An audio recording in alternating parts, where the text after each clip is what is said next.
Thank you for watching Conscious Consumer Network. The live stream broadcast is free to view. You can pause and rewind live broadcasts to catch up, or view shows at a later date by accessing our free archives of all shows. Check out our broadcast guide to see what's on. You can show your support by donating to our network support fund. Follow us on Facebook and Twitter, or subscribe to the monthly newsletter for updates. We thank you for supporting free and independent media.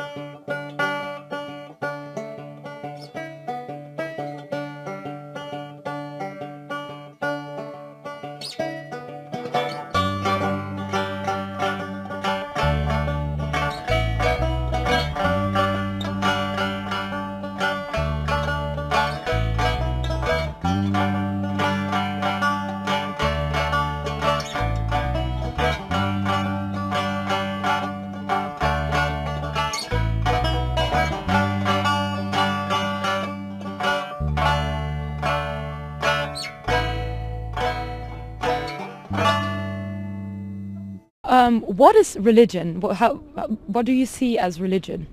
I think religion is something that you believe in. It could be anything. I don't think that it has to be something with a god or something like that, but I think it's a really difficult question to answer. So I think it's different for everyone.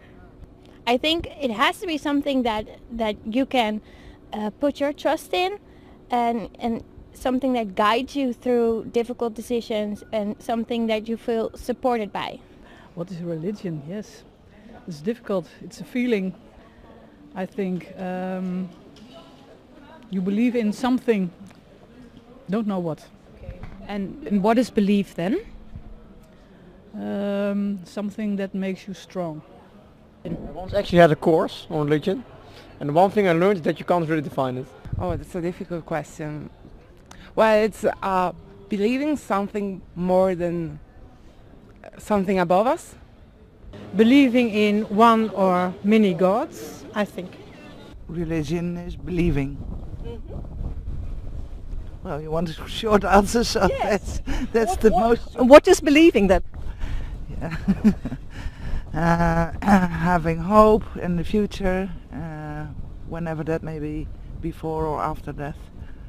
And a way of living with other people. Because I'm from the religious area, like a lot of minority group, they believe as they are Muslim. So a lot of people ask me, do you have a religion? So I always tell them, like, drinking is my religion, because I can enjoy it.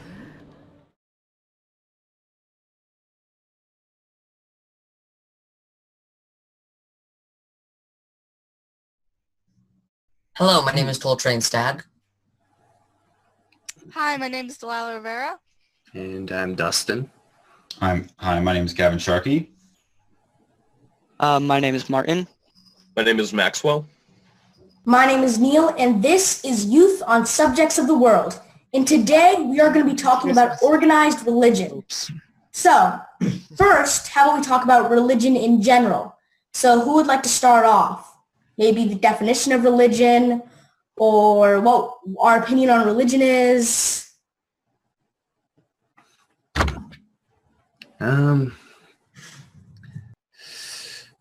Religion in general. It's like a system of learning, if you will. System of spiritual learning.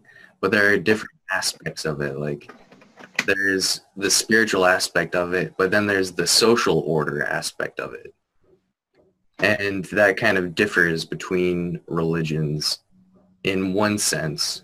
But I would suggest that all of like the main world religions, they have the same or similar spiritual teachings, but they differ in their social teachings, their social order.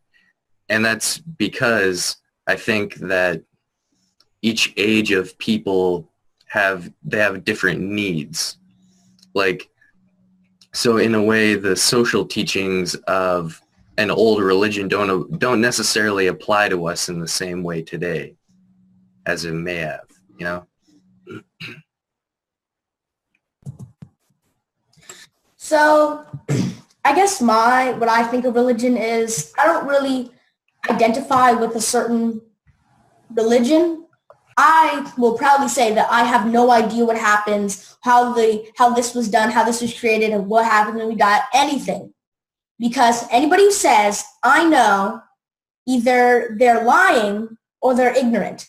Because nobody really knows. If you say you know, you're ignorant or you're lying. It's as simple as that. Because we do not know. So are you agnostic or atheist? Yes. Or, yeah, I'm also agnostic. It's kind of, because it's kind of just, it's like atheist, but it's not as definite. It's kind of like, I don't believe in anything, but I would if there was something to believe in or something like that. It's kind of just, but it's not like atheism where it's no religion, period. The definition of an agnostic is they reject the notion that you can prove that God exists or not exists. Yeah. So an agnostic believes that it cannot be proven, at least, in our time, right now, if God exists or if God does not exist.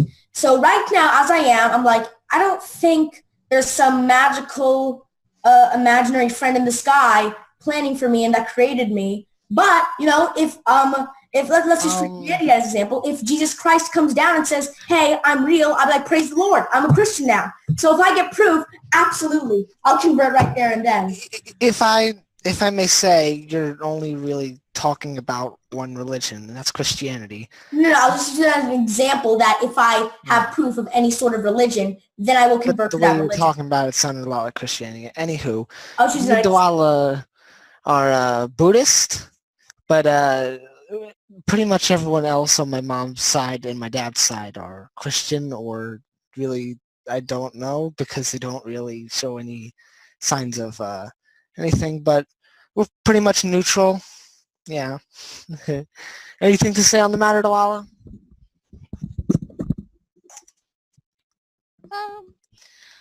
If you think about it, all religions are the same thing. Well, not. It's like. They're all built on the same foundation. Yeah, I agree with that. I wholeheartedly agree. Yeah. Yeah, pretty much.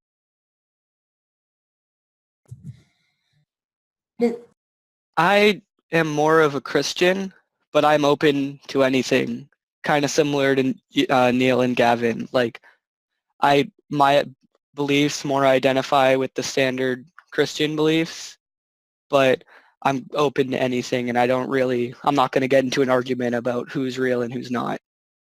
I'm not really religious. I'm not part of any religion, but I've heard of some religions that I think seem like cool, but I don't know a whole lot about all the religions. I don't know about like the technicalities and all the different things about them, but from what I've heard, I think Buddhism seems a very nice religion, and Christianity seems pretty cool as well, but I don't identify as either. So does anybody else have something to say about what religion means to them? Okay, go. So me and Martin are actually of the same church congregation, and I do follow a similar belief, kind of skepticism as religion is. I can follow it. I follow it more for the kind of values and morals it puts up there, and I do enjoy it. And there is a lot of cultural aspects to religion as a whole, where it can be seen in music, TV, pop culture, books, art, as it's a part of a lot of things, and it can be used for a lot of things. And so, I mean, the belief that there is a higher being is something that has been a part of all our culture as a whole. And I also am a part of that system of believing. Whether it's 100% true, I need to really hold off and just think about it. I don't want to say no quite yet, and I don't want to say absolutely. So, I guess what, so I never really thought, I'm talking about in the past, really about what religion was, what anything was. I just kind of existed and I didn't really think about it. But I ended up, I thought about, probably, there was a time when I just kept thinking, if there is a God, why does this happen? Why does this happen? Or if there isn't a God, why does this happen? Why does this happen? So I ended up thinking that I don't know. And I think that religion was created or maybe, because the thing is, no matter what, even if you are part of this religion, you can't deny that unless you're like a part of every religion, I don't know how that would work, but you have to say that, this religion isn't exactly, true, but this religion, is or isn't, or all religions are true.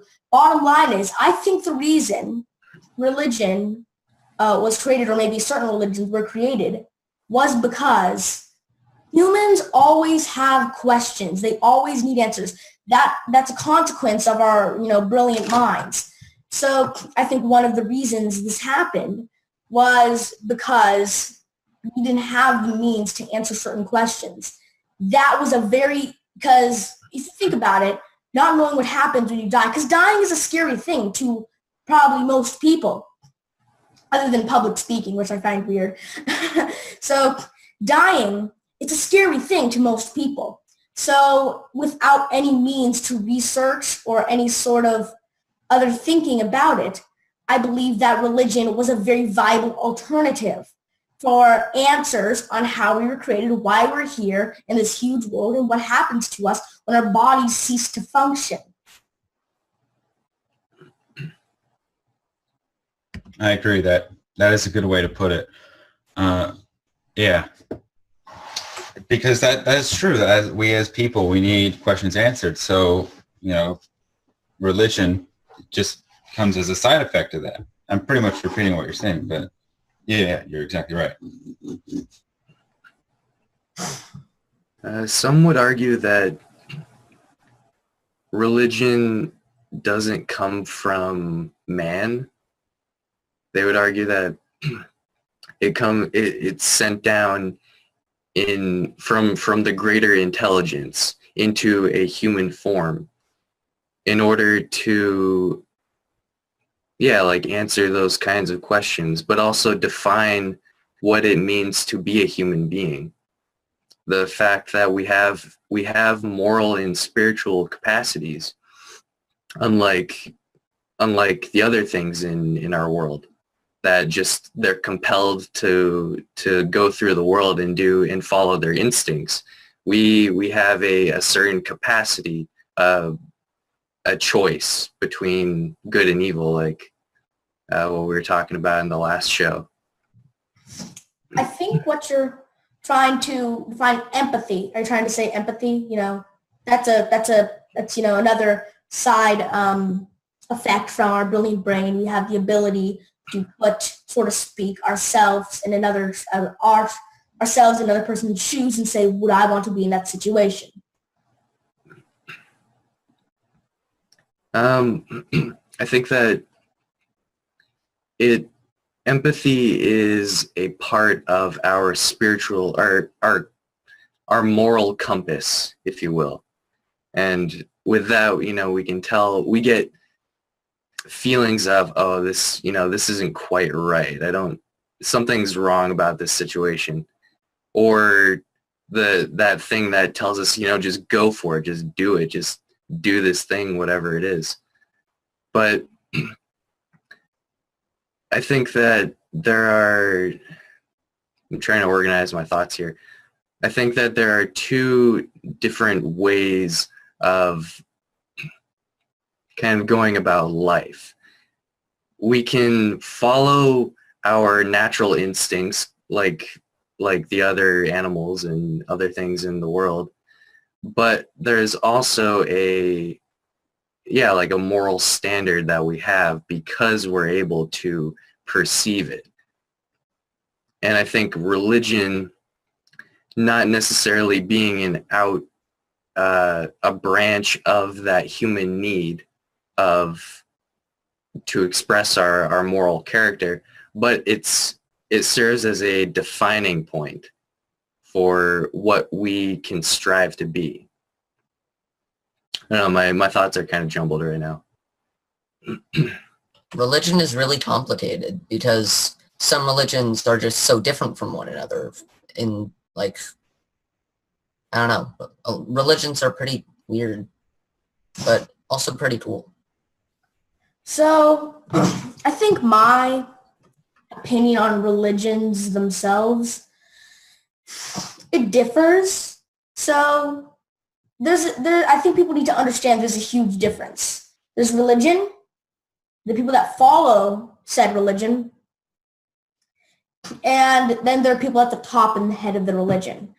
So the religion, see, a lot of people that don't like religions themselves, and they like a certain type of religion, they will think they will automatically dislike the followers. You need to understand that, a lot of people, they choose, okay, I want to be this religion, I want to be this religion, but a humongous amount of people, the way that they became that said religion was when they were born, their parents were, not saying all, I'm saying this is a large amount, their parents were this religion, were said religion, and they became that religion, yet they didn't really, and a lot of people, they don't take the time to study the holy text of that religion.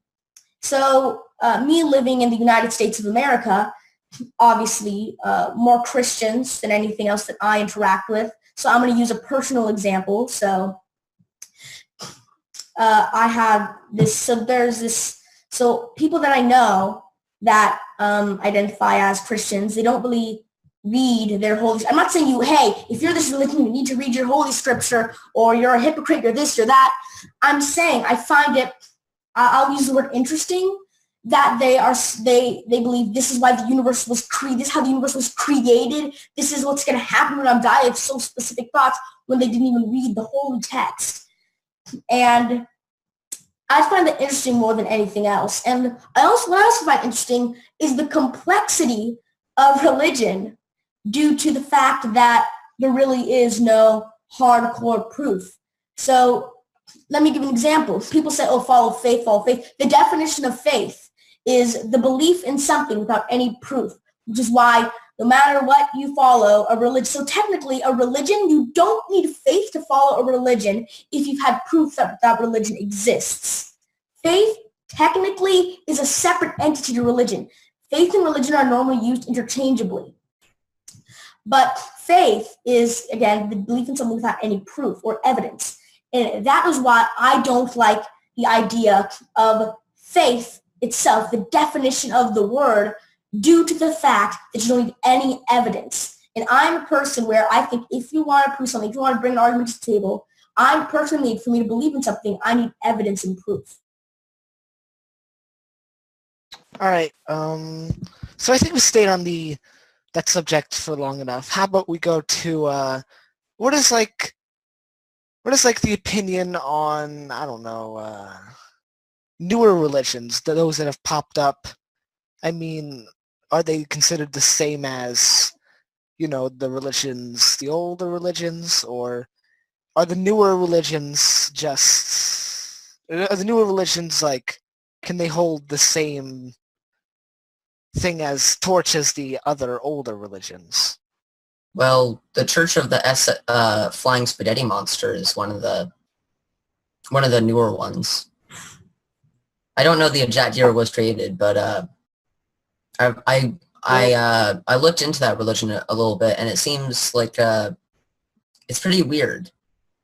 Like how they've got a giant flying spaghetti monster as the god of their religion or entity or whatever. It's pretty strange, but it's pretty cool as well, because it's not necessarily that all of them all Pastafarians, which I think is what they're called, that all of them actually believe in a giant flying spaghetti monster, because that's kind of silly.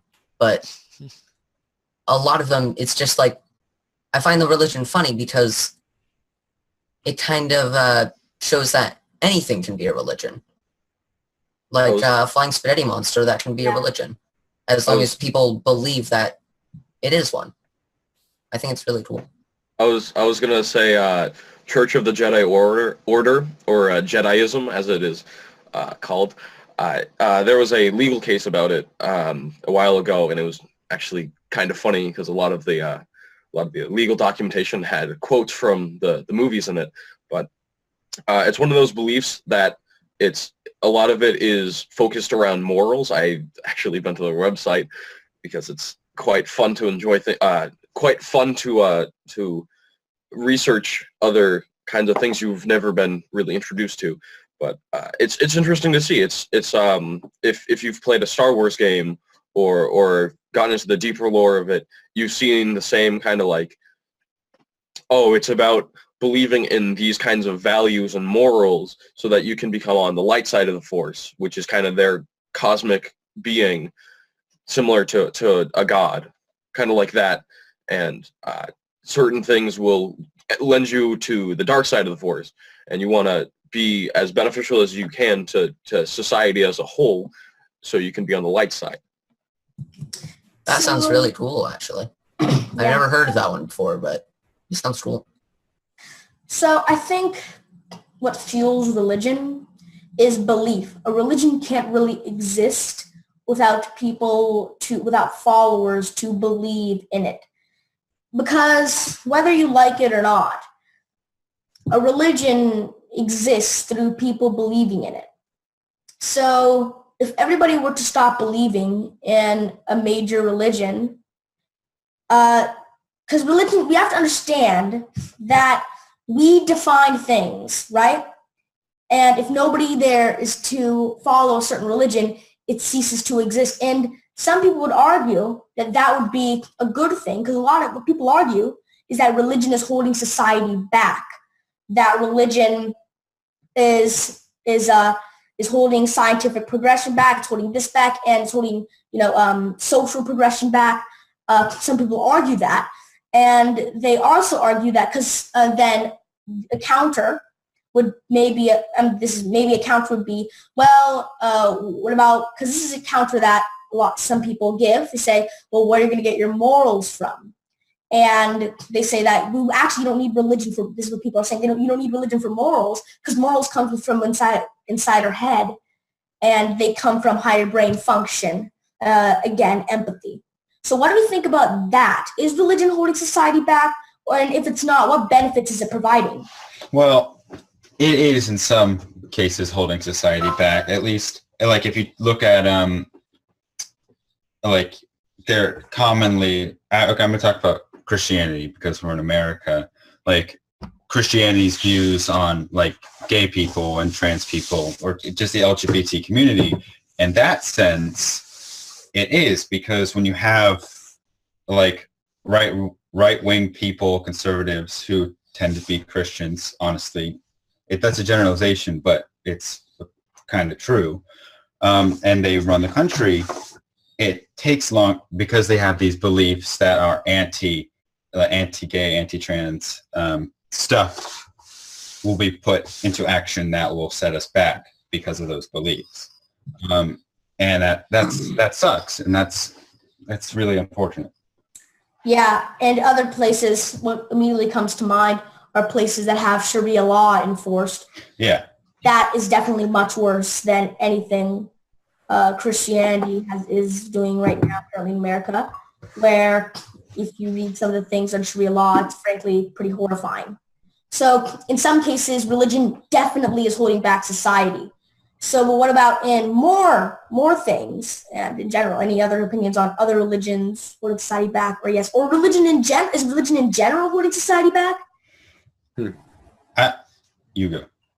I think in regards to religion holding society back, it's important to consider that as human beings, we can go in any direction that we want.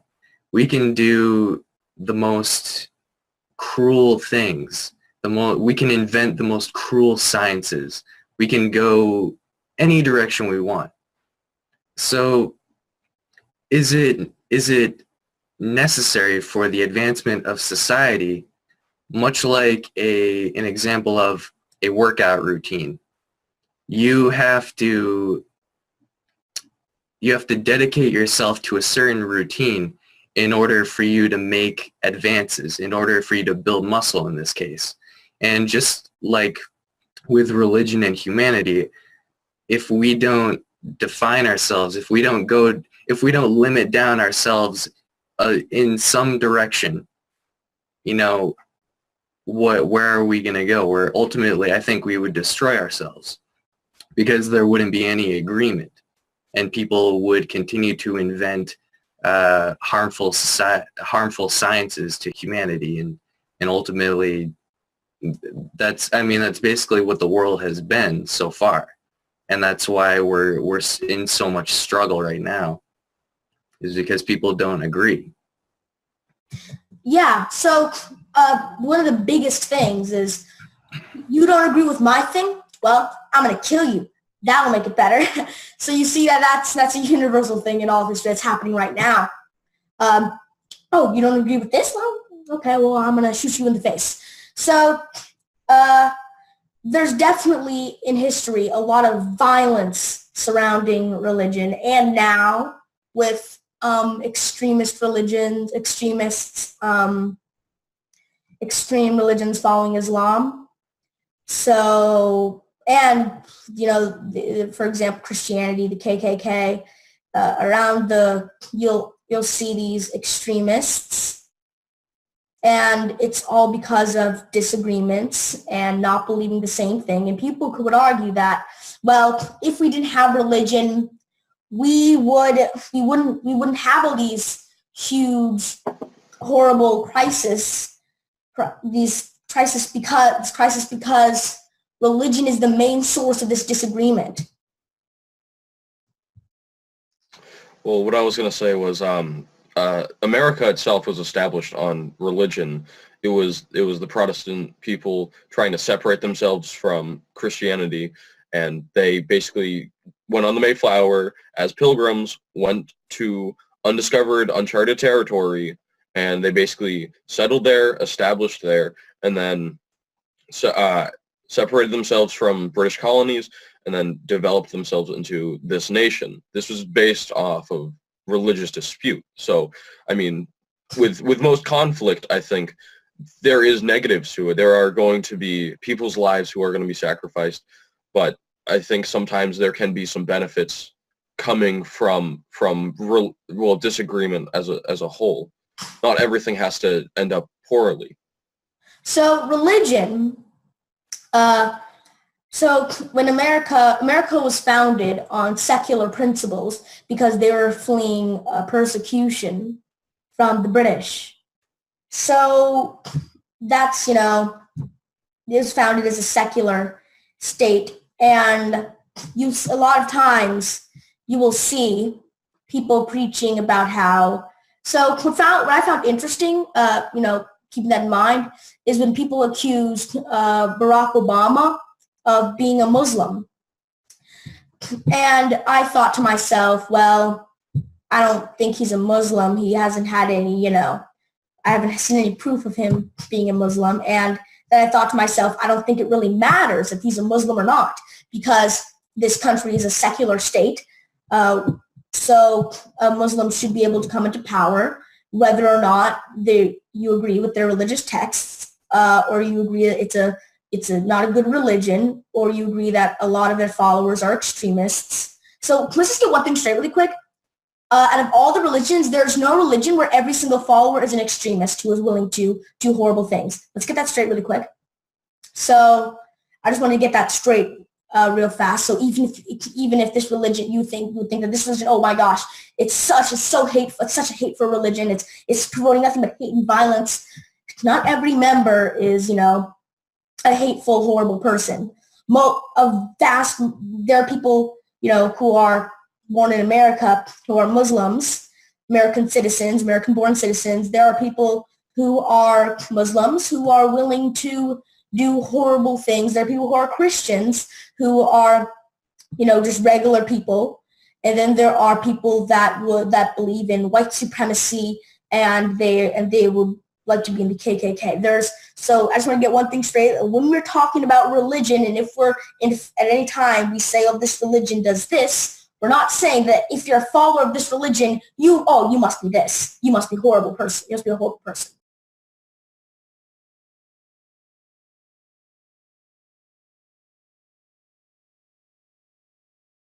The thing about how America was formed, I would say that if there was unity within society, that we wouldn't have felt the need to even come over here. So, and in turn, we ended up destroying a whole culture and society that was here in the first place. So you have to think, like, what are the benefits and what are the cons of this whole situation? I mean, I think that the United States is ultimately something, it's ultimately based on just ideals, freedom, religious freedom, freedom to be how you want to be. And I think we're a leader in the world with that ideal. But as far as like strife being a cause of something that was ultimately beneficial, it's also a bit different today than it used to be. Like, today we are able to communicate from people all around the world in an instant. And so we don't really have the same problems as cultures of the past, because now our focus in humanity is to become one planet, one society, just working together in harmony. And I think cultures of times past, they didn't have that luxury. So when they were oppressed, they moved and they had to leave. But we're already all spread out now. We've traveled across all the world. We've made our bases in every land. So what's the next step for us? And I think that is the unity of the planet. And so that way we can ultimately move to other planets and do the same thing. Yeah, so I guess then my beliefs would definitely pretty much align with yours, because I am first and foremost globalist. I think we need to have globalization. I think we all need to unite, because these petty squabbles are stupid. We're just killing each other when humanity should stand strong, united. And again, some people argue that religion is preventing us from doing that by causing more conflict and disagreement. Yeah. Hi. I think we should change the subject. Like, how about? On the subject too long. Yeah, we've been on this subject a little too long. How about what's the difference between a religious belief and an atrocity? Like what? Like really? Is there an okayness? What's like the extent to it's okay because it's religion? This is a religious thing. What is the fine line? Anyone else want to go first? I have no idea. It's just kind of, I don't know. You think about how, like there's the religion of Satan, and that's all about self-indulgence, and under the belief that it's about true freedom, being able to do and be like however you want to be, and that involves like every kind of self-indulgence if that's what you want. But again, it kind of goes back to, is that ultimately what is beneficial for humans as a whole? Or ultimately, will that lead us astray and lead us to develop harmful sciences and whatnot? So I think my reasoning for what you just said about what do you think is the line between religion and something that should not be done, because hey, it's religion. So anything that negatively affects anyone else or the world, I think that would be the definition. So if you want to go around doing, I don't know, you can do whatever you want as long as it doesn't affect anybody else or the world. Again, my opinion could change because I could add more things to that, but I doubt those two things that I just came up with are ever going to change, because I don't care what religion you follow. I don't care about anything. If you believe that you need to do something, so let's go to a radical Islam. If you want, you can do whatever you want. But if you're going to start killing people, if you're going to start enforcing Sharia law, then I don't believe that. I don't care if it's your religious texts. I don't think it should be allowed in any place. It has no place in civilized society. So where I see religion going, I just want to tag this on, is that you'll see in the past that religion has played a very large role. Some of the hugest, whoa, look at that, wars were religious wars. Some of the most mind-blowing architectural accomplishments were done by religion. But people would argue that, okay, well, imagine if we took all that money, all that time, all those resources spent into making that chapel, and actually helped people, and helped the continent, or not the continent, but you know what I mean, the kingdom, or whatever it would be, the kingdom. So, or look at all these religious wars, if that have killed as many people. Imagine if they hadn't happened, or modern. We still have religious wars going on modern day. Obviously, they're on an infinitely smaller scale, but they still are religious wars. So where I see religion going is, and I could be completely wrong, this is just a theory of mine, because what you see is you see more and more people every day that say, I think I guess I'm a Christian, or I'm this, or I'm a Muslim, or I'm this religion, or I'm this religion, or I'm this religion. But you see more and more people that are less and less, I want to say, strict. So they won't, I would back and think about people I know that don't actually read the holy text of the religion they follow. I see religion in the future, at least if it's going to continue on this current path, slowly fading out of society. So people say that, I think religion's going to die. I think religion's going to go on forever. I think they're both wrong. I think that religion, either new religions will be created and will adapt, or religion will fade out as a whole, slowly fading out until really, instead of religion dying, because I don't think religion's ever going to die, it fades out and all religions turn into this one milky mesh, because people stop really paying attention. It becomes more of a secondary thing, than a third thing in their mind, then a fourth thing, then a fifth thing, and then it slowly fades out. I think I could see that happening. Again, not the only thing I can see happening, but I think it's a thing that I could see happen. Well, I don't know if any of you guys have seen the movie Book of Isaiah. It's basically Denzel Washington going through a Mad Max-esque wasteland, and he basically has the last copy of the Bible in existence. And there's a safe haven on Alcatraz Island where it's basically where all these kind of things from the previous cultures are basically being controlled and just held to archive them. And you find out at the end of the book that the entire Bible is in Braille, and the main character, Denzel Washington, is blind. So it makes it kind of a Bible-esque kind of film. But that's kind of one of the things. It's if you don't believe it, it's still something you should still take interest in because it's a part of human nature.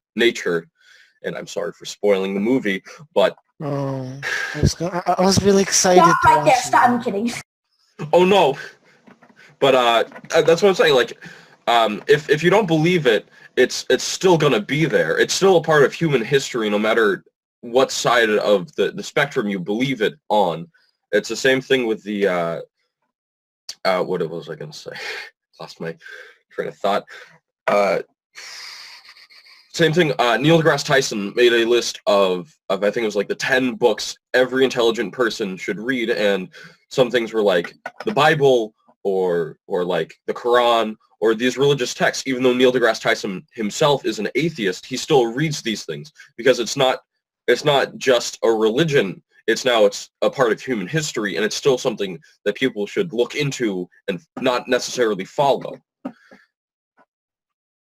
So I think another thing that I just want to say something that religions did that was actually pretty cool in the past was that during the Dark Ages, which it wasn't bad for everybody, but it was bad for a lot of people. It was bad for artistic hence the name, endeavors. The Dark Ages, ladies and gentlemen. It's called the Dark Ages because it sucked. No, because the sun had actually exploded. Oh yeah, the sun exploded. You know that?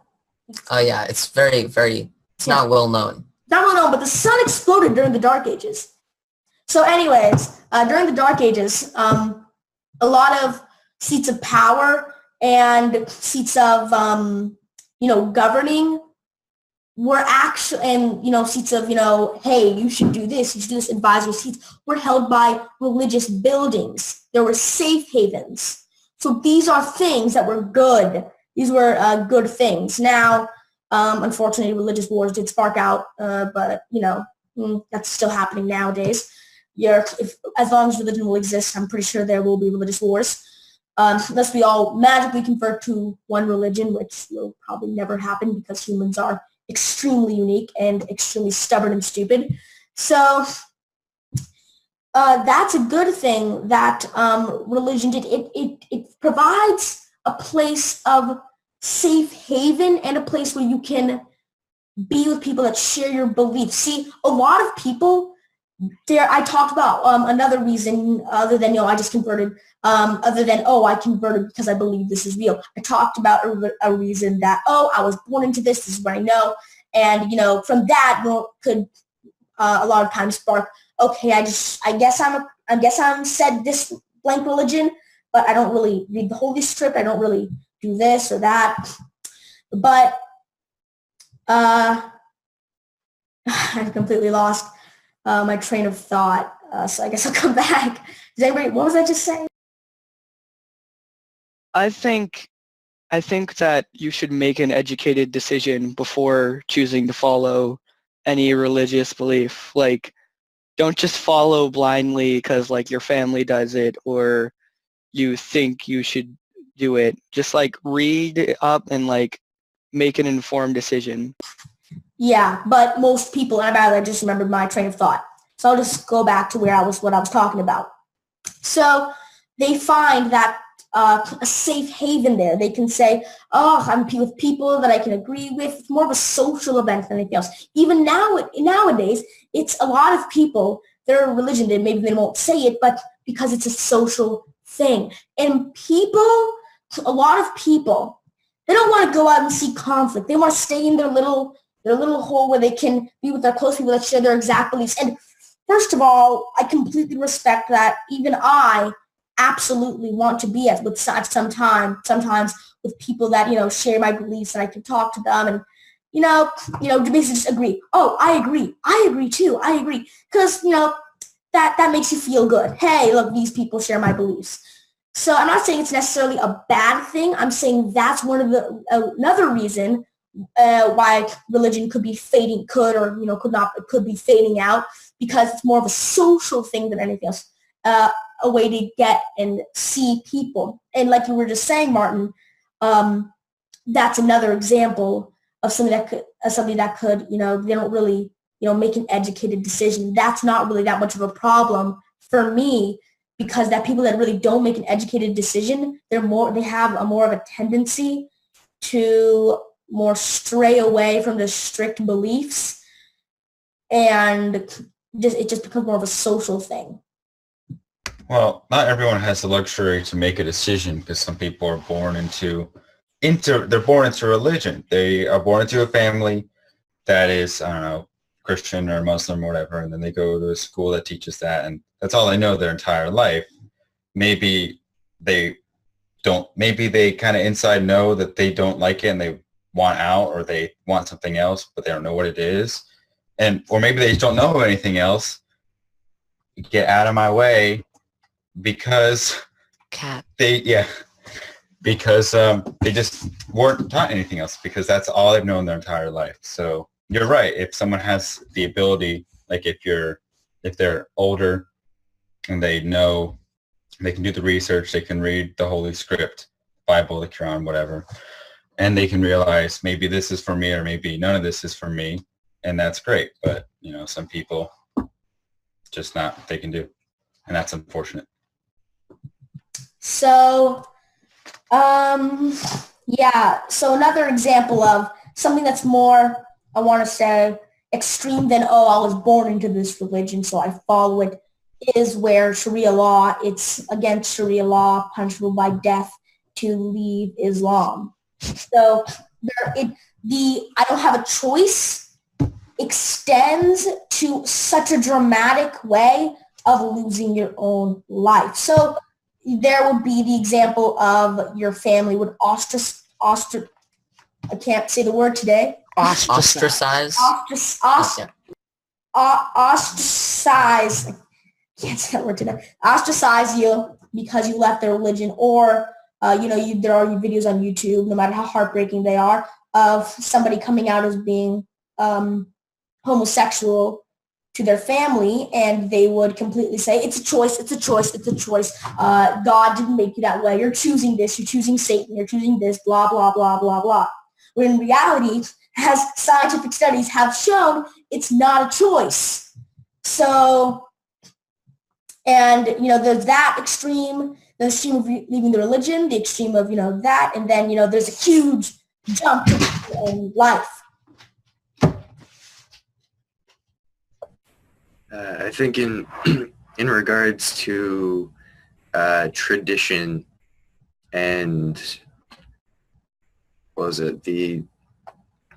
One of the definitions of cult was it's based on the definition that I found was a particular system of religious worship, especially with reference to its rites and ceremonies. And I think that yes, some people are born into a religion and they're trained that way, they're raised that way, and then they believe that. But at some point, I think, and this is my assumption, but I think at some point we all become aware of our ability to question why and to investigate the truth for ourselves. And at that point, it's vital to do so, or else you're following in the way of your ancestors. You're following rituals that really don't hold any sacred meaning to you personally. It's just you're going through the motions. So I think that especially in this day and age when science has become even more prominent, the same rituals that we followed in the past need to be questioned, and we need to ask why and what, like, why am I doing this? Why do I think this way? And I think with a cult, cults tend to have an emphasis on ritual. And I think that each individual person has the ability to decide their own ritual in a way. And that ritual may not be the same thing every time, but it can be what is important to you at the moment and what is in accord, like alignment with your heart and with what you think is right. But I think we can easily fall into that trap of following a ritual that we don't know why we're really doing it, you know? I think we need to break out of that.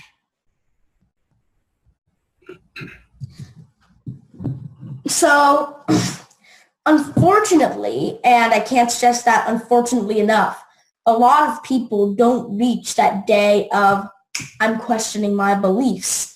So let's use an example of, the reason I'm using a lot of examples from Christianity is because I obviously live in the United States of America, and I'm America. I live in America, and I'm exposed to those beliefs the most. So let's go to the South, for example. So in the South of America, you'll see a lot of people that never really reach that day of, oh, I think and I would say a lot of people never do, but unfortunately, but in the South, it's much more prominent because almost everybody you know is a Christian. Yeah, and they're so far separated from, the bulk of society, like the big cities. Like if you've ever been on a road trip and you have to drive through South Carolina, North Carolina, Georgia. Oh yeah, you see billboards. It's unbelievable. I don't like being. But what's really unbelievable, it's just how small these communities are, and it really makes you understand why they would believe such extremist things, or they'd be so indoctrinated into their religion. It's all they know. They don't even have. The closest strip mall is miles away, and the closest large city is really far away. So of course this is all they know. So so it makes sense. It sucks, but it makes sense. If you drive through the South, you will see Confederate flags waving. Mm-hmm. Yeah, because you drive through the South, you'll see Confederate flags waving. You'll see multiple billboards back to back that says, choose heaven, don't choose hell. This is you. Don't be a sinner. Choose God. God is the only way. Praise Jesus Christ. It's insane. And even if let's go to big cities. In big cities, you'll see less of that. Even if they claim to be, I'm blank religion, you'll see much less. I'll use the word again, strictness. They're not as strict. You'll see much less of that because when you go to, that's why I have another. That's why that reinforces my a belief on that religion. I think will slowly fade out into this sort of milky mesh bowl. But I don't think everyone will just wake up and say religion's dead. I don't think anyone will ever say that.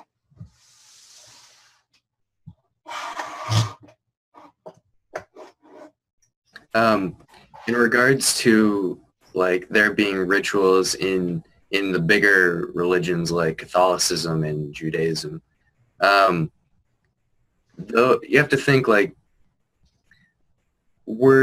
at the time when those religions were forming and really at their peak, the people at that age, do you think those rituals were beneficial to them at that time? But we look at them now and we're like, why are we doing these things? Jews don't eat pork, and you have to think, we can eat pork now. It's scientifically, proven to be, fine for the most part. But you have to think back then, was it a law in that religion because at that time there was a disease rampant in pigs. And so, it was a warning, don't eat this. But yeah, the rituals involved in religions of past, they don't necessarily apply to us anymore. And I think and they've become cult-like in that sense. And I think that's what we have to like think, why am I doing this? Why is this religion doing this? When it doesn't really make sense with what we know now. Well, the thing is, religions will get outdated because you're not just going to go and rewrite the Bible or some other holy text. I only know of the Bible, but there's definitely more. But no one could just go and rewrite some kind of holy scripture because it's old. Or they have? The New Testament. Oh. The Forget it. Bible has actually been rewritten many times by a whole bunch of different people. That's why. Did I said anything? And I think I have something to say on the pig matter. What's that ritual? Well, coming from a religion where you can't eat pork, what I've heard is pigs are intelligent and you aren't supposed to eat them. Like, they have above average intelligence than all the other animals. So I don't have to rely on. And also, they close your inner eye. So I don't have to rely on people telling me there's scientific studies that pigs are smarter than. This is true what you're saying. Pigs are smarter than dogs. Pigs are smarter than dogs and cats. Pigs are smarter than toddlers. So yeah, pigs are smart. So yeah, I just want to say that is true. You could also say in the Hindu religion, they worship the cow because they view the cow as having spiritual qualities. Like, I think the main one is like contentment. So you have to think like, is it like, does that apply to us anymore? Or is it just a ritual that we had in the past that doesn't have any spirit nowadays? So, I don't think it's any problem with refusing to eat something that isn't essential to health.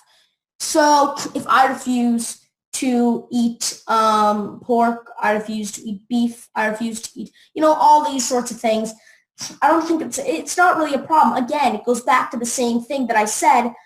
That is, I don't think it's a problem unless you're affecting anybody else's right to do things, or you're affecting the world as a whole. It's not really a negative impact if you don't kill and eat that animal. So yeah, I don't think that's as much as a problem. I think, again, it's the problem with religion possibly holding society back, or religion, I just wanted to go to something really quick that we had. Someone commented that all they said was, and this person left a number of comments on certain things. I want to adjust the first thing said. It just said circumcision, and yeah, that's a ritual that is practiced for religious reasons. I believe it originated in Judaism. So, and what it is, if anybody's unfamiliar, is anybody unfamiliar? Because it's not unfamiliar.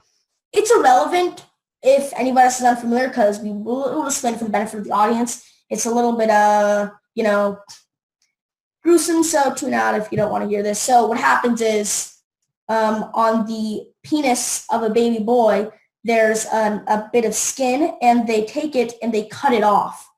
You mean circumcision? Yes, I said circumcision. Yeah, that's what you said. All right.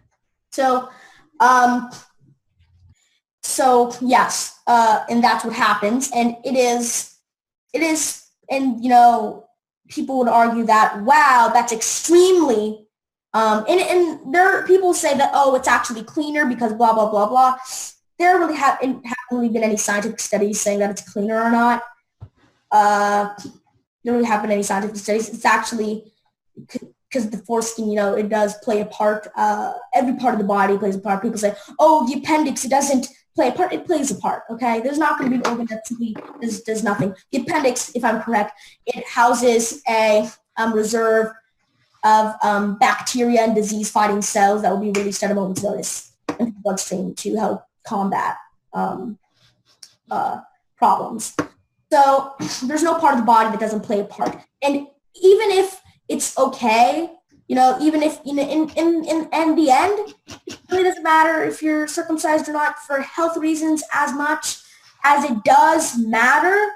For what does matter is that you're mutilating a baby boy. You're mutilating a baby boy, and it's extremely painful for them. And is that okay? And it could be, it's going to be slaughtering for them because it's. I mean, you're a baby, and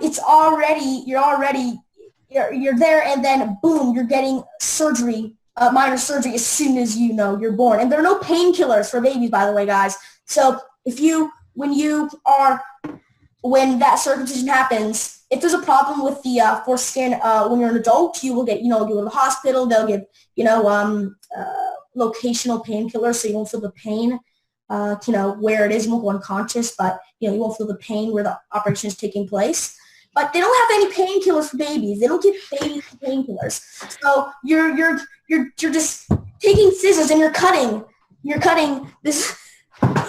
Yeah, what's really strange is just how normal part of society that procedure is. Like even outside of that religion, I don't know which one was it where that's like part of it. Judaism is where it was created. It's practiced largely in I think Catholicism. A lot of people that are Catholics, they say, you should be circumcised, but it really didn't originate from there, if I'm correct. But it's practiced very largely in the United States of America. I'm not sure. I know it's just it's insane how much it's done. It's just this normal thing that everyone defends, but it's awful. It's in America, they started a while back under the impression that it would make teenage men want to masturbate less. Obviously, that didn't work, and that's not the case. So now it's just something that's normal for no reason. For full disclosure, I personally am not circumcised because my parents knew about this and knew that it was, a bad procedure that was done for no reason. So I am happy that I'm not. Yeah. So it was started in that place and was brought to America during it was 19 something. And maybe it could have been cleaner in the times where people would die from the common cold. Maybe it was cleaner then. Yeah. But, now where we can, wash your hands and flush your human waste down the toilet. And a large amount, I know in America, it's completely unnecessary. And yeah, I guess it could be cleaner, but it's very easy to wash your body. Most people take showers like every day, and you don't even need to take showers every day. Every other day is the ideal amount. Mm-hmm. Yeah. So it's insane. It's brought up another thing by religion. All right. So that is all right. I think Max has something to say, so let's let him speak. I've been holding to this thought for like 10 minutes now, but I was gonna say when we were still talking about religious, like deep South religion, and religion being kind of slightly less popular nowadays, it's because we're in the information age. I mean, technology has extended to the point where we've put somebody on the moon. We've that was in the 50s, 1960s. That's the moon. That was 1969. 1969. But like to see that all that code could be done on a mobile device with the same computer, like the equivalent computing power that is just localized, and it's just so easy to access, and the internet being basically the world's most interactive database, it's something to see. It's you hear everybody's voice now. You go to Twitter, and there are people who say what they want, say what they do, and that's fine. I mean, I have no problem against that, but it becomes just something to see. It's a spectacle now. Technology is incredible, and I think that should just be kind of a final thing to end on before we take a break. So I guess we're going to go to break now. I hope you enjoyed the first part of the show. See you on the next part. Goodbye. Stay tuned.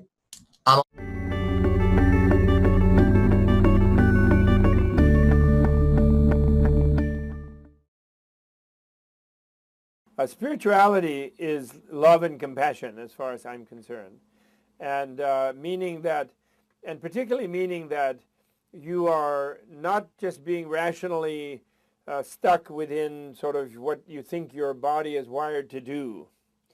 You're going into a deeper area of your mind where you kind of are asserting your free will, really.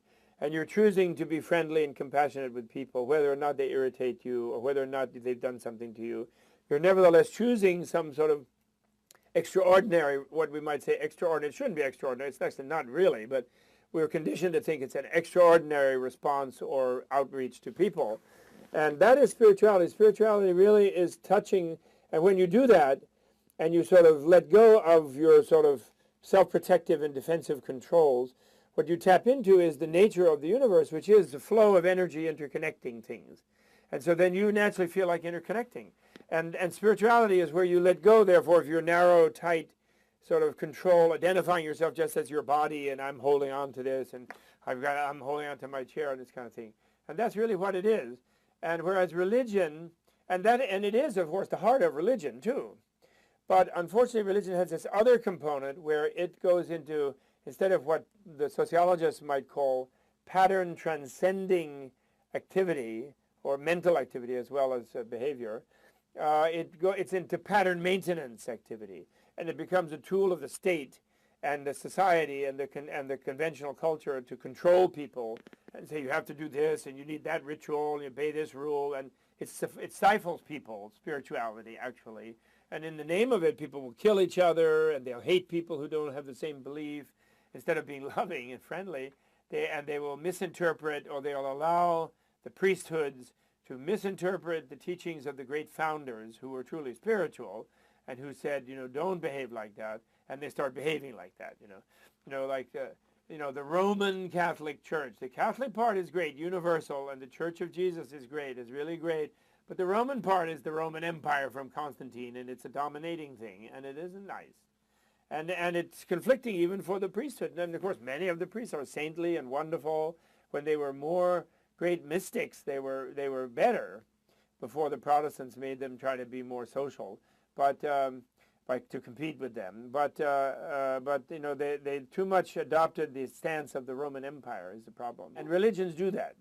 Buddhism too. It becomes a control mechanism rather than a liberating mechanism.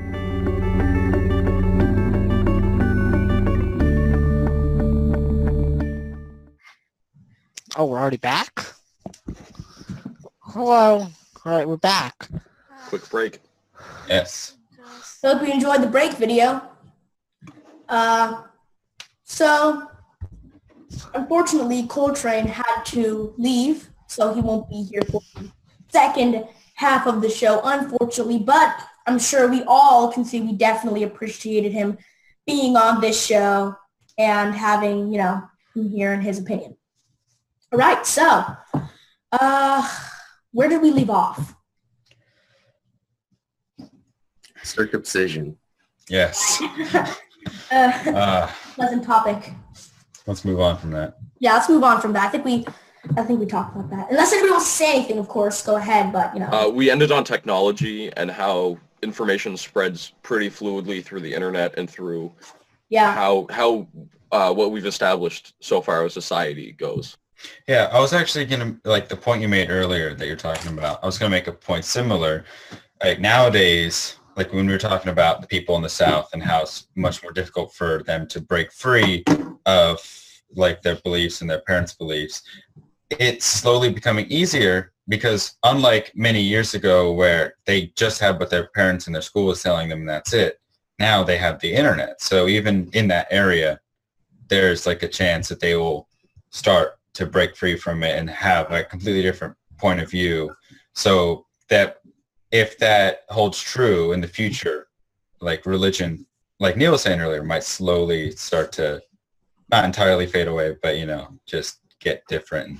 Get milky, and really they won't be able to tell the distinction if you look at two people, their religions. Yeah. So I think that because I think one of the reasons that religion might be less common, well, not religion, but strict religion may be less common in cities and huge populations. Not saying religion in general. Most of them probably follow religion. I'm saying strict religion, everybody, okay? I'm talking about, how it is in the South. Again, I'm using American Christianity as an example because that's where I am from. This is what I'm familiar with. And it would be unnecessary. It'd just be unnecessary to go somewhere else and talk about it when, it's easier to get the explanation where I am. So, it's because a religion might be less prominent, strict religion might be less prominent in cities due to the fact that, like the internet, information spreads quicker. And you have more options. It's not like there's a small little community and everybody is a strict Christian, and if you don't follow that, you're going to be, and I'm going to try to say the big boy word again that I had some trouble with, ostracized. You might be ostracized from that community. Or, not saying I'm not a Christian. That's obviously less of a risk in a big city where there are millions of people. So, also, like you just said, Gavin, you can have the same effect with the internet. The internet can provide the exact same effect as that. So the more the internet spreads, I think more religion will seem to fade out. As I was saying. I think religious beliefs are changing and will continue to change. I think maybe like organized religion, like churches and gatherings of such strict things, like we have to do everything how our ancestors did it, will change. But I think a lot of religious beliefs will never fade away. Like, not necessarily, religions won't fade away, because I think, I agree with you in that sense, but I think a lot of the views that religions, like a lot of the views of religions will always be there. They just won't necessarily have to go along with all the other things that were important back then. I think that a lot of the hate that a lot of religions, some religions, promote, they will probably the hate itself will start to fade out, and the more prominent good, because a lot of people, when I was talking about how people aren't really strict, but they normally, if someone were to ask them, oh, what do you believe being this religion is, if they're not, strict, as I said, they'll most likely say, oh, it's about peace and love and doing unto others and blah, blah, blah, all stuff. And while that may not, and if you look at the holy text, it'll say a lot of things. It'll say that, of course, but a lot of things will also be saying that, I'll take an example of Sharia law. Oh, if you're homosexual, you can be killed. Or, same thing in the Bible. So you got these, same things. I think it'll start to fade out where all the hate that's in religion will start to fade out. And I think religion, we may still have the same labels we have for religion, but they technically won't be the same religions we follow now. I think that's how it will be in the future.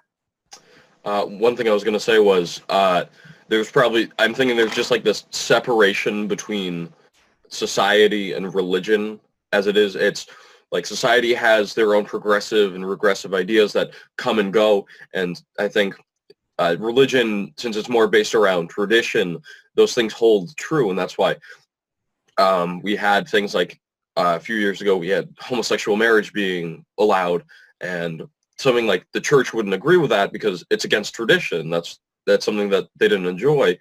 And it's interesting to see because now it seems like some religions have to change to society so they can stay relevant.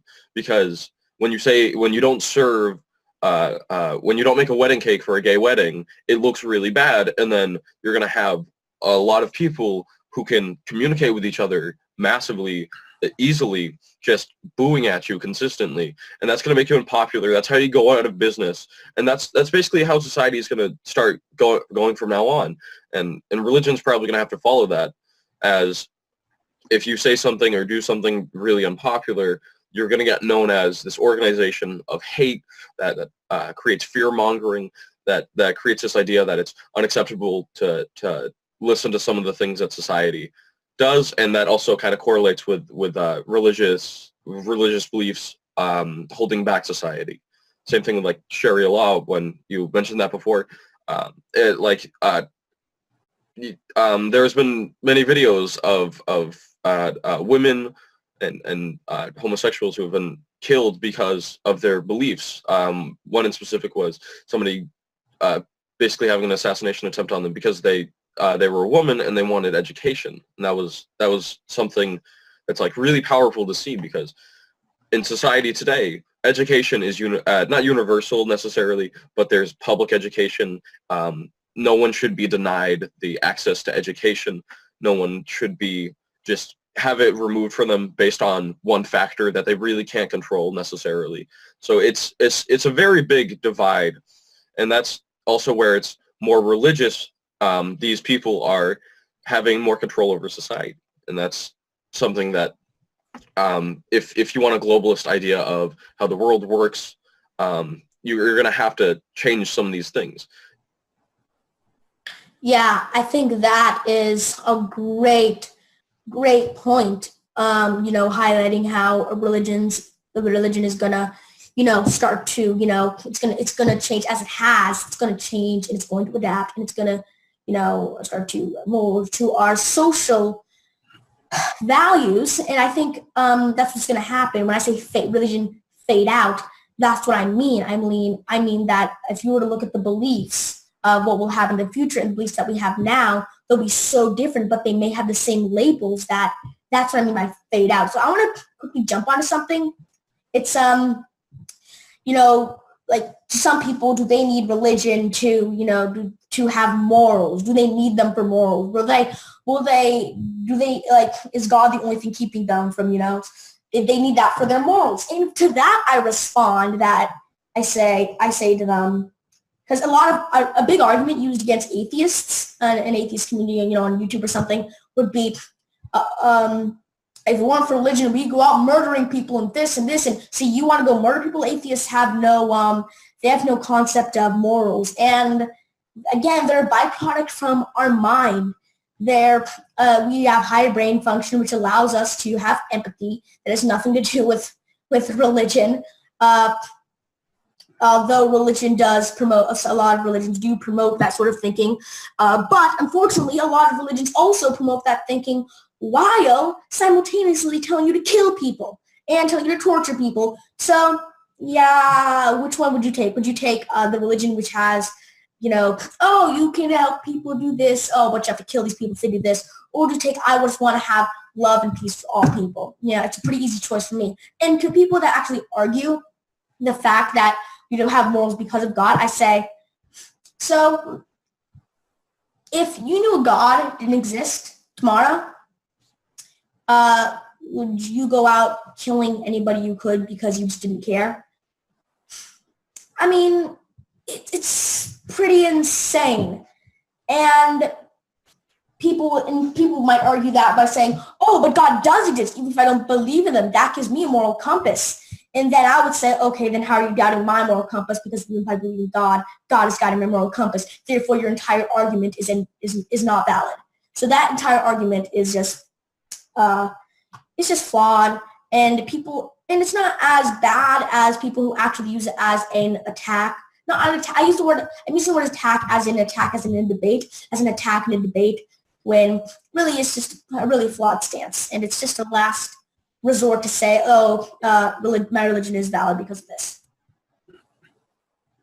So, when you were talking about that, if you didn't know God existed, but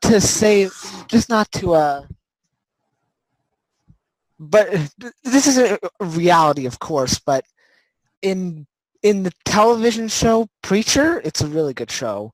They did something like, I guess, similar to that. Would you say, Delilah? Is it similar? But, it's like they find out that God is just disappeared and nobody knows where he went. And so then, the people in town go kind of crazy after that.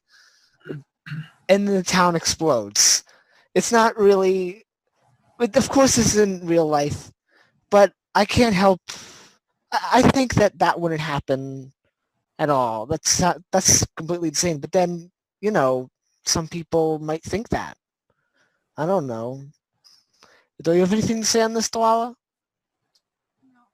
Okay. Next. I think that religion,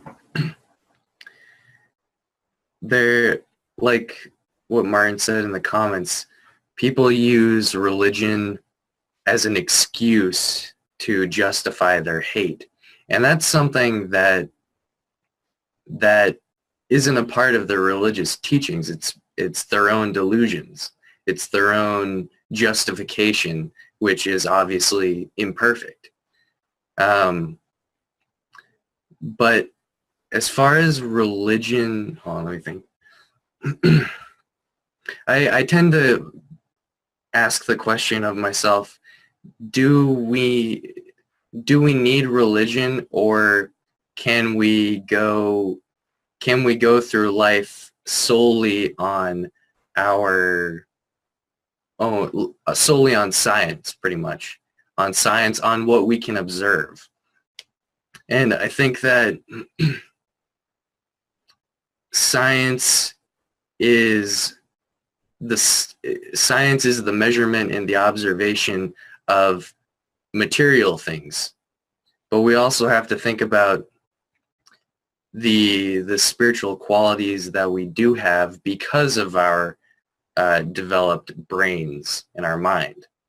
The fact that we are able to perceive things such as morals, I believe, gives us the responsibility of doing our best to follow those. And I think that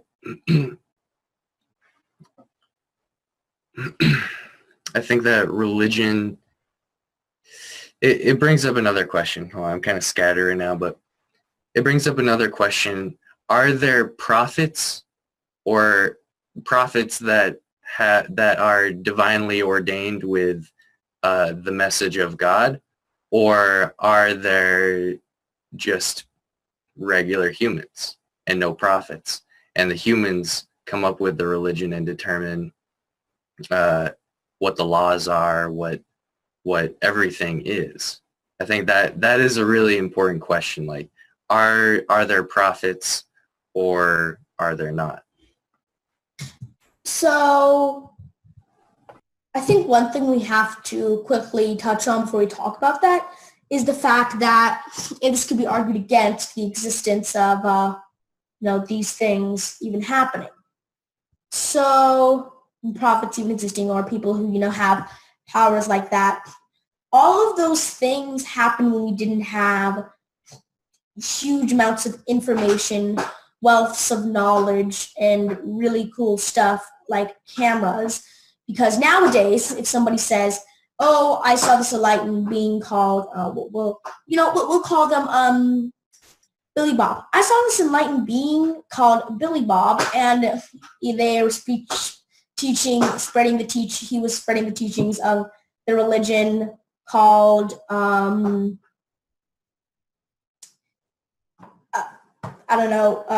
Bobism. He was spreading the religion teachings of the mouse and keyboard religion. So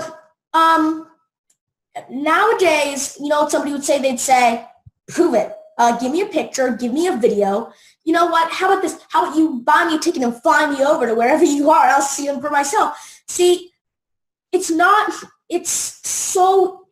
all those big, cool, awesome, magical miracles all happened a lot in the past. Because, and a lot of people would argue that Scientology. a lot of people would argue that the reason that is because we have something called burden of proof now.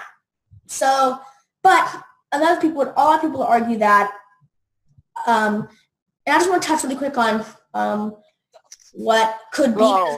Again, I don't really have any per se beliefs. I just, I don't know. But a thing that could be is that we all, we were just there, and we are here to experience what we can, or we're here for no reason, or maybe because people ask you, okay, what is the meaning of life? I don't think there could be no goal. Maybe our primitive brains are not capable of understanding the fact that there is a goal or there's not a goal. Maybe our primitive brains can't understand the meaning, or maybe our primitive brains they can't comprehend the fact that there doesn't have to be meaning. So what you said about my counter to the what she said about the miracles in the past, really one of the counters to that is Scientology. And like just from what I understand, it's sort of when you get to those higher levels, get that back up there, you need to listen to my voice. When you get to the higher levels, it's like a promise that you'll see them sometime in the future. So I guess that's what keeps people around, but it's kind of crazy. No, I don't really want to offend anyone, but I don't think anyone's going to be offended by me saying Scientology is kind of crazy. Mm-hmm. Yeah. So Scientology is more of a cult than anything else, because you hear stories about when people leave, bad stuff. Yeah, there are many interesting documentaries about it. Yeah, I saw one. It's really cool. But I think actually Scientology, it actually enforces my point, because Scientology is very enclosed, very, very, very enclosed, very secretive. So I think, if anything, Scientology supports my argument that you're seeing less and less, I want to say, miracles, because we have burden of proof due to the fact that Scientology, because to the outside world, a lot of Scientology, even you just said, Scientology seems, this is crazy, this is insane. And the only people that know these miracles are people at the very, very, very top. And guess what? They're guarded by secrets. Everybody's guarded by secrets. Even the lowest level people are guarded by secrets. Therefore, so they're literally the miracles that are happening are the ones guarded where they can't be burden of proof. Their beliefs. So that really just supports my claim that this is so. But again, I could be wrong, and I think that there are people that have such a high understanding that they're just walking and they're just in pure bliss because they understand. They understand, and I don't know what they understand because I don't understand. So they understand. Maybe they understand that there doesn't have to be a goal. There doesn't have to be meaning to life. There has to be this. There doesn't have to be this. Or maybe they understand that God exists. Who knows? But you know what? It would be awesome to be one of those people, to be in pure knowing, because humans crave knowledge. At least I do. I want to know. I mean, one of the things I put a lot of thought into was what happens after death if there is no heaven or there's no spiritual place to go. And that's just kind of something that really boggles my mind. And when you say the Dark Ages, whereas a lot of people are in poor conditions, poor health, and they're dying from these diseases they don't know, they think it's a demon. They think it's the work of Satan. They think it's somebody or something of a higher power, because they don't understand science. They don't understand technology. They don't understand STEM as a whole. They only know what people are willing to really perceive. And that's kind of something that I've been thinking a lot about was, what if religion was created to soften the idea of death or to soften the idea of the unknown? I know we kind of really talked about that at the beginning, so. I think it was created because of that, because people, they need to know, they want to know. Again, I just said that. And since they didn't have the means, I think that might be whether religion is right or wrong. Because if one religion is right, I believe all the other ones were created because of that. So. I mean, what happens after death, though? I mean, what does everyone think happens when you die? That is one of the most amazing things that I've ever thought about, because here's the most amazing thing. It's after all this time, one of the biggest questions. Martin wants to say something. What happens? What? I think Martin might want to say something. He has an opinion. Oh yeah, sure. Let me just finish, and then I know Martin wants to talk. If not the biggest question in human history. What happens when we die? Is there something else? What created us? And yet, after all this time, after all that, and probably being the biggest question, after all aside from the marvels we have, and all the big questions that we've wanted answered, beautiful thing, that's the one we cannot put a definite answer on, and that is amazing.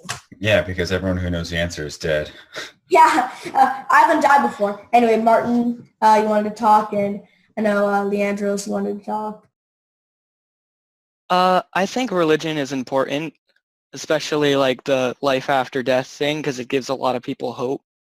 And because that's a scary thing, especially if you're in a situation where you might die. It helps a lot of people. And even if it isn't true that there's life after death, we don't know, obviously.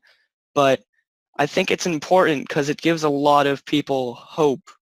And hope's a pretty powerful thing, because if you can have hope, you can feel better about life in general.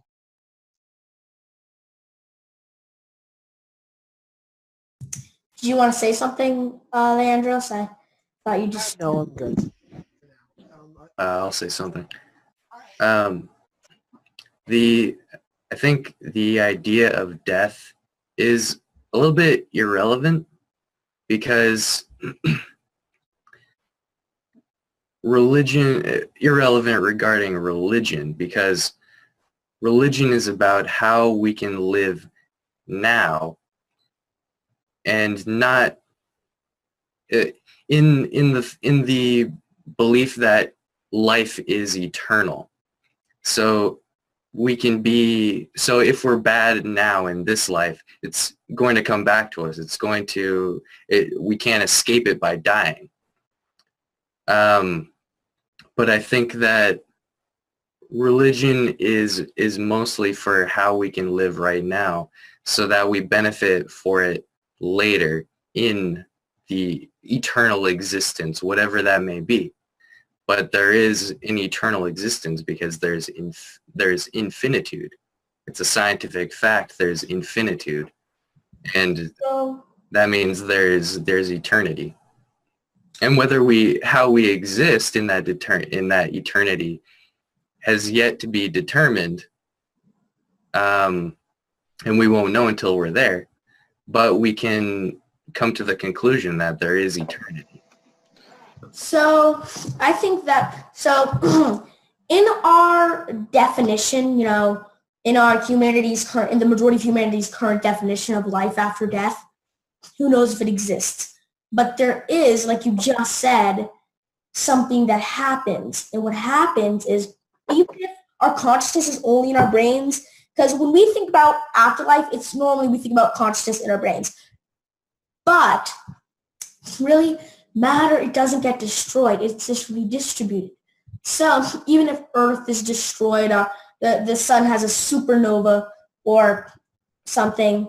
I think I'm getting a little bit off track. What? I think I'm getting a little bit off track. I don't think so, because we're just talking about life after death, and that's something about religion. So as I was saying, there is something that happens after we die, whether or not we're conscious of it. At least in our current understanding of consciousness, who knows? And that is amazing. Maybe you know, maybe you don't know. Again, back to those people who are so-called enlightened. Maybe they know, maybe they're just taking comfort in the fact that they don't need to know, and they're just like, wow, this is so beautiful and majestic. That's pretty cool. One of the things I was going to say was, speaking of the life after death, with Christianity in specific, it's kind of a reward for being of good values and being loyal to a God. And so I think the idea is you don't necessarily have to enforce the idea that you have to live this way through a religion, but it's something that Dustin said was it's like a muscle. You have to look at these morals, and you have to look at it, and you have to say, I'm going to do this, and this, all this stuff every day so I can strengthen myself morally. And it's difficult. One of the stories that Benjamin Franklin actually wrote was about something very similar to what I have hands-on experience with, which is just like a list of morals, and he says that it's a list of morals to achieve perfection as a mortal being. And he says at the end of it, it's basically he tries for a few weeks, and then he says he can't do it because it's impossible. It's one of the sayings, the man who never smoked, drank, or had sex was healthy until the day he killed himself.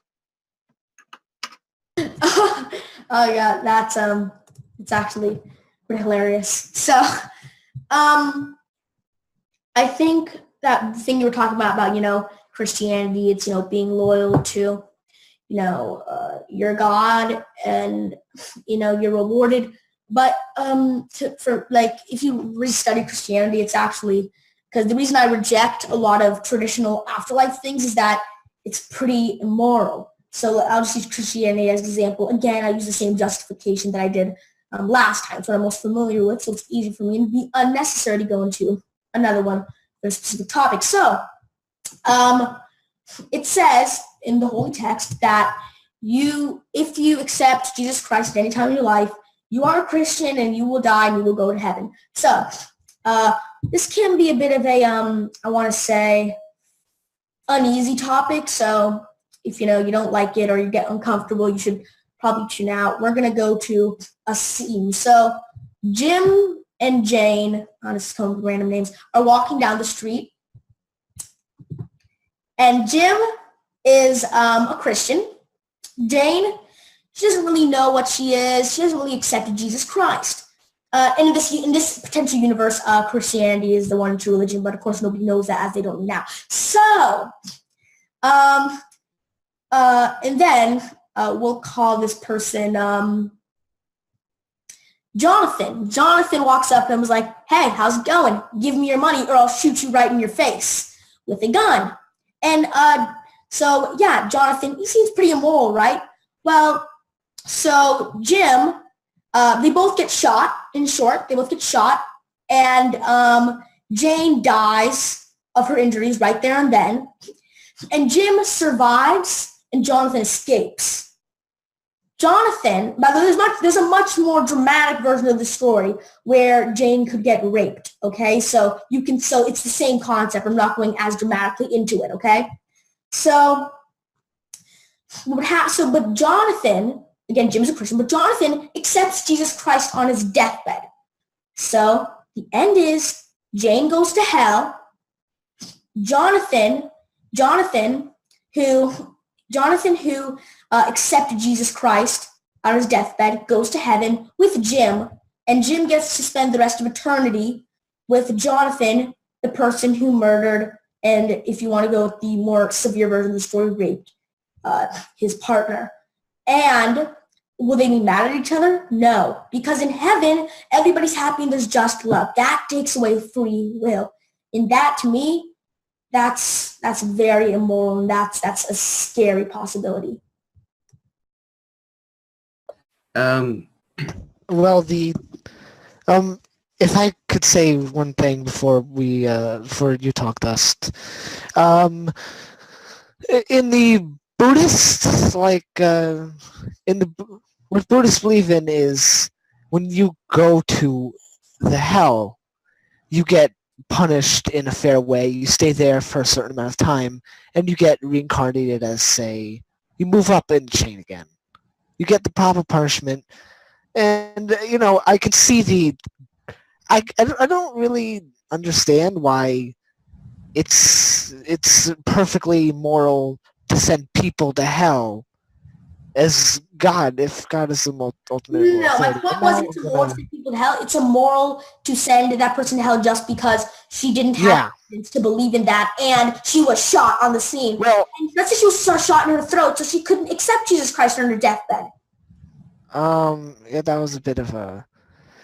Yeah, so I feel like I'm going to offend someone, but I'm just going to say that I don't think it's really moral to even have a hell.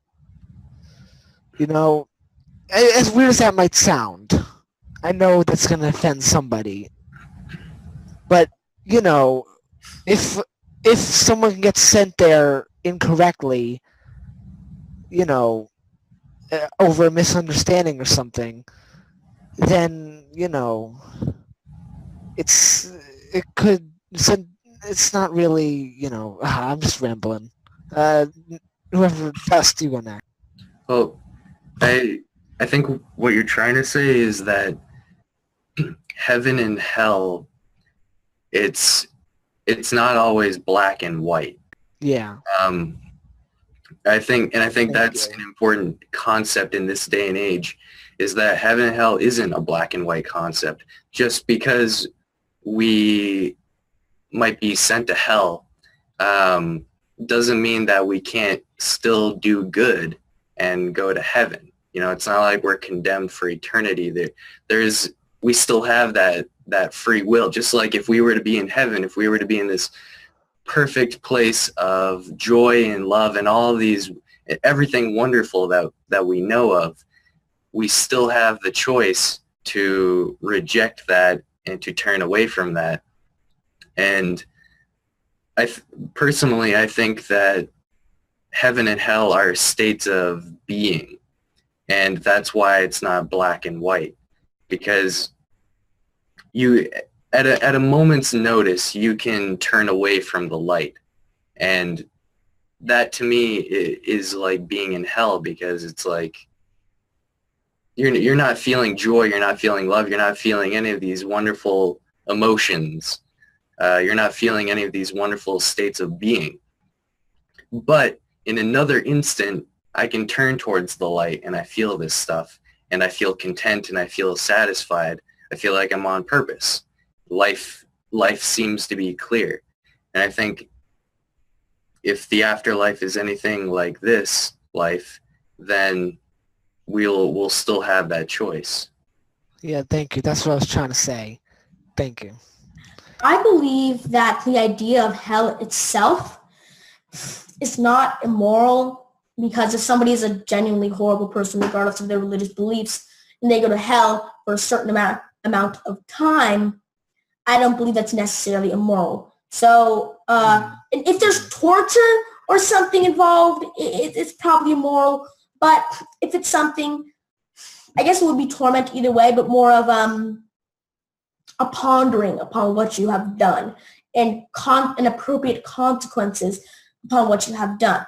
But nobody, I believe, in human history deserves to be in hell for an eternity. An eternity compared to killing everybody, every being, every human, every animal on the planet. I think everything on the planet is nothing compared to spending an eternity in hell. I cannot stand how loosely some religions throw around the word eternity. They throw it around so loosely when eternity is such an insane and amazing thing. And the fact that you're saying they will be in hell for an eternity, it's pretty darn scary right there. And it's also extremely immoral. But again, but heaven, for me in Christianity, that would be almost like a hell, because it's the fact that and you feel no other emotion than love. You like love. You are just feeling love. And it's insane because that takes away your free will. At least in hell, Christianity's version, of course, at least in hell, at least you have freaking free will and free thought in hell. So, I mean, you think about if life were a canvas,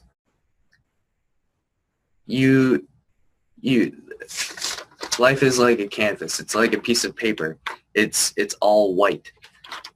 And you only are able to see the writing and the drawings when you add a value to that, when you add a shade of color. Oops, close out this thing.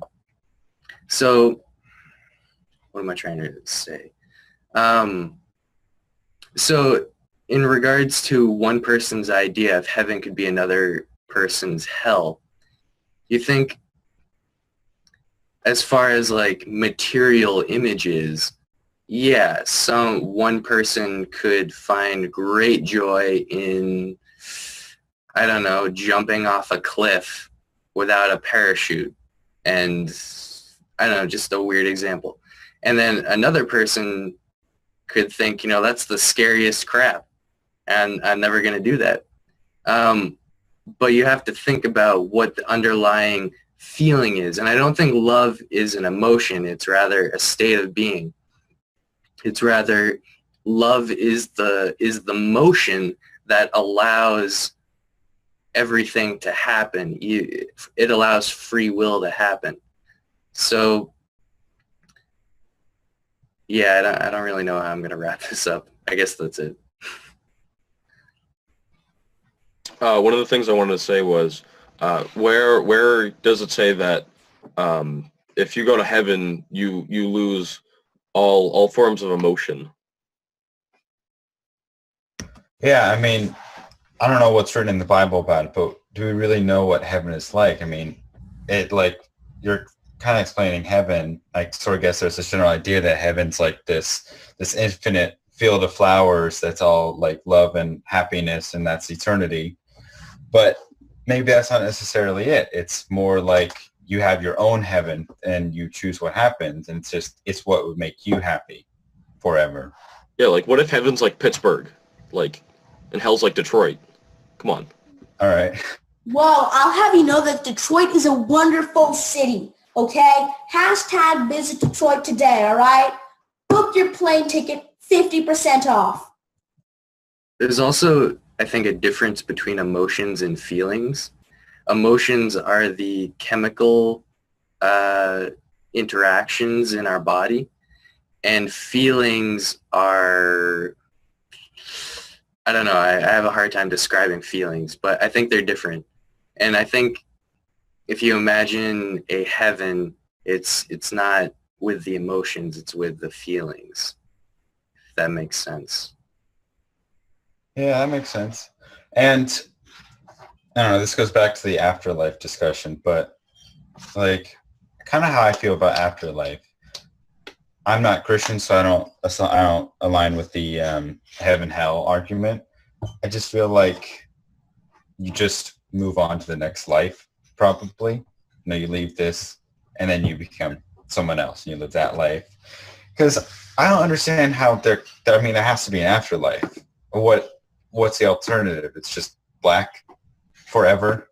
There's nothingness for all eternity. I think something interesting is that, because you just, obviously I'm pretty, so one of the very interesting things is, when people imagine not existing, they imagine black, as you just said, some people.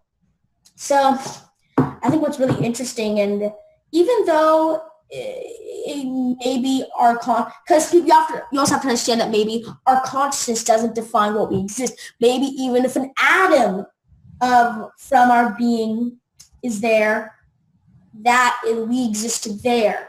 Maybe our limited minds are just like, oh, consciousness must be me. So, there's that. But also, let's imagine for a minute that consciousness is, being, and if we have no consciousness, it's just, there's no words to explain it, but you know what I mean. So a lot of people, they imagine black, but one of a terrifying, and for some people though, almost amazing thing is that there is no black, because there is no you to perceive the black. There is no you to perceive the color. There is no nothing, because there's nothing. You can't imagine nothingness. Your brain is not capable of imagining nothingness and not existing. You will imagine black, or you will try to imagine something, but you can't imagine something because there is nothing, because you can't perceive anything. Right. Mind blown.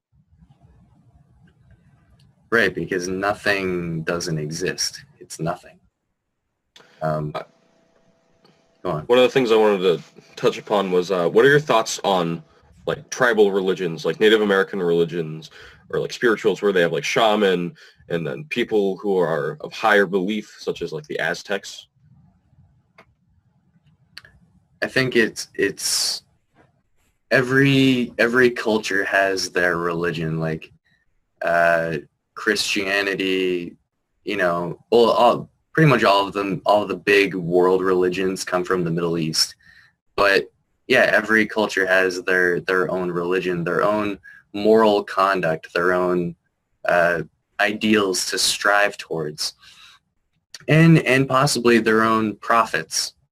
So I think they're not really any different than the big world religions, you know. It's just a different structure. Yeah, I agree. I don't think there's much of a difference there. I think it's just that some are more prominent than others. Yeah, there's not really a difference there. Yeah. Unless, you know, because now you will see probably that there will be more similarities between major world religions and less similarities between those religions because people would tend to, you know, lean towards these values, and these religions have these values, these religions didn't. I'm not talking about good and bad. I'm talking, you know, values in general that aren't just good and bad. So you'd obviously see some differences, but the differences are only because these religions are the religions we have now. The major world religions have similarities, not because they're technically different. Have you ever heard about the religion of the people? Have you ever heard about the people who worship Prince Albert? Yeah, it's really interesting.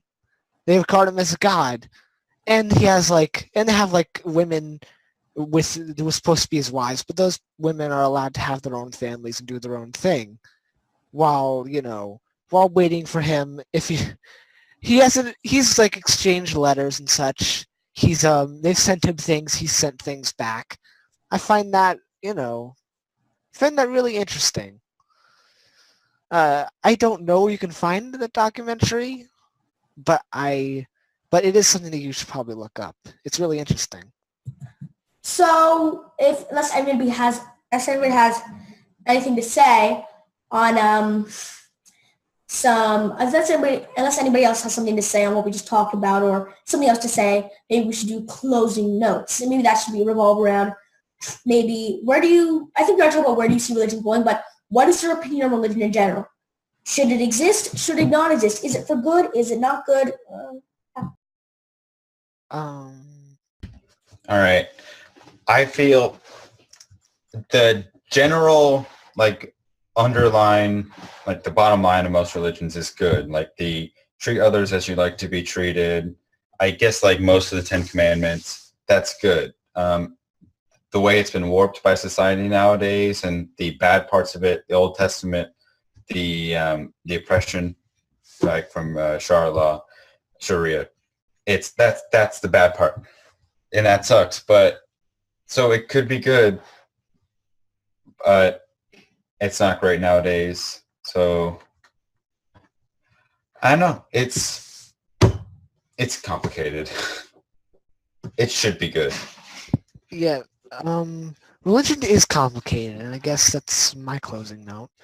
And I do think religion should exist. I mean, while it might not be the best thing, some religions might not be good, some might be. I don't know. I mean, really, but I do think that they should exist. And, they really, most of the time, I guess. No, wait. Know how I should put this, but religion helps people most of the time, but it's bad when it's just forced upon. You really got to know, as people have said earlier, you got to really know what what religion is. You got to know what your religion is. Look up it. Deval, you want to have your closing note? You agree with everything, or do you want to?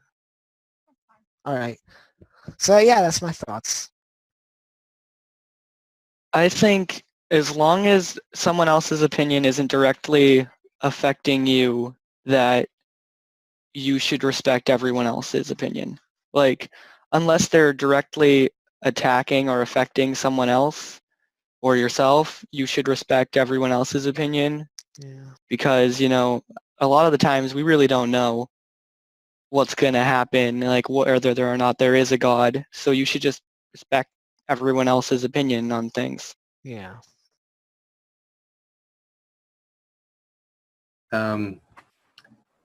My concluding thoughts, I guess, are that ultimately science and religion are in agreement when they are both following fact. And I think that religion can follow fact because it's based on the ideals of what a human being can be. And science is the observation of matter. And science without religion turns into materialism.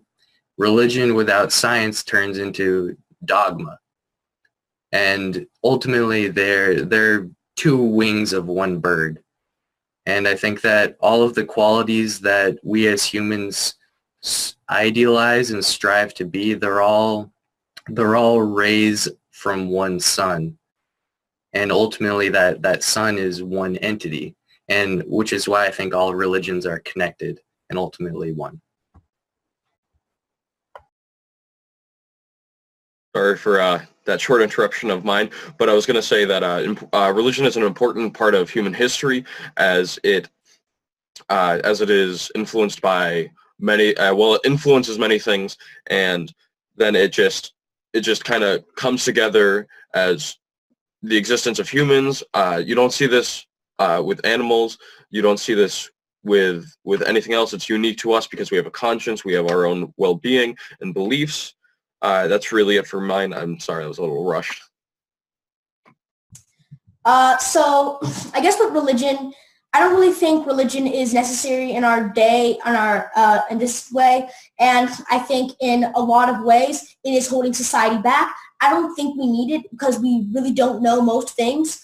So yeah, I don't really think we need it. And and a beautiful thing that we can use to discuss and debate and find the truth is free speech. So if you don't think somebody is, so that's the most beautiful thing. I love free speech rules. So yeah, I don't think religion is necessary. I don't think, and obviously it's part of human history, I don't think we need it nowadays, and because we don't know, and that's just a means of knowing that, frankly, I think it's a bit outdated. So thank you for watching Youth on Subjects of the World. Everybody will now cheesily wave goodbye. Bye. Bye. Bye. See ya. Bye. Bye. If we want to change the world, we must first change the media. Mainstream media exists for the purposes of indoctrination and manipulation of public perception. The world of free and independent media is growing, and with the upsurge in information now available in the public domain, it has never been easier to access free and independent media. The exploration of this information resulted in an experimental project which would provide a fully supported space for researchers, whistleblowers, and seekers of all kinds to express themselves and educate the world. On the 1st of January 2015, Conscious Consumer Network was launched to the world. Nobody thought we would make it this far, but CCN is the longest running free and independent media network of its kind. CCN is a unique collaboration of hearts and souls, bringing you information from different perspectives to educate and inform. Since we started CCN, we have had only one desire: the pursuit of a free, fair, just, sustainable world, and this has not changed. Having overcome many challenges over the last 2 years, CCN is here to stay, and we've got great things lined up for 2017. Help keep CCN on the air by supporting the 2017 Network Support Fund.